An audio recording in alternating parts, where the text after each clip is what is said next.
গেল কয়েকদিনের টানা ভারী বর্ষণে চাঁদপুরের মেঘনা ধনাগদা বাঁধ ক্ষতিগ্রস্ত হয়েছে। বাঁধের মতলব সেতু থেকে মোহনপুর পর্যন্ত ৩০ কিলোমিটার এলাকায় অন্তত ২০টি জায়গায় দেখা দিয়েছে ফাটল। ধস ঠেকাতে নদীর পাড়ে বালুভর্তি জিও ব্যাগ ফেলছে পানি উন্নয়ন বোর্ড। নদীতে পানির চাপ বাড়ায় বাঁধ বাঁচাতে পানি উন্নয়ন বোর্ডের এই কাজের সাথে যোগ দিয়েছেন স্থানীয় স্বেচ্ছাসেবীরা ছাড়াও কয়েকটি রাজনৈতিক সংগঠনের নেতাকর্মীরা। এই জন্য গাদারা হয়েছে।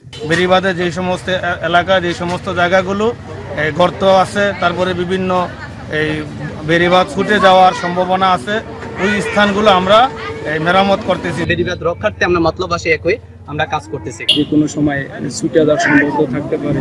নিজেদের উদ্যোগে আমরা বেড়িবাঁধগুলো সংস্কার করছি যাতে আমাদের বেড়িবাঁধটি ক্ষতিগ্রস্ত না হয়। অবশ্য পানি উন্নয়ন বোর্ডের নির্বাহী প্রকৌশলীর দাবি, জিও ব্যাগ ফেলাতে ঝুঁকিমুক্ত হয়েছে এই বাঁধ। যে স্থানগুলোতে পানি উন্নয়ন বোর্ডের বাঁধে জরুরি মেরামত দরকার, আমরা ইতিমধ্যে কাজ শুরু করে দিয়েছি। সেখানে মাটি ফেলে এবং কম্প্যাক্ট করে একটু সময় সাপেক্ষ, হয়তো 2-3 দিন সময় লাগবে, তবে সেই রকম ঝুঁকিপূর্ণ কোনো স্থান নেই।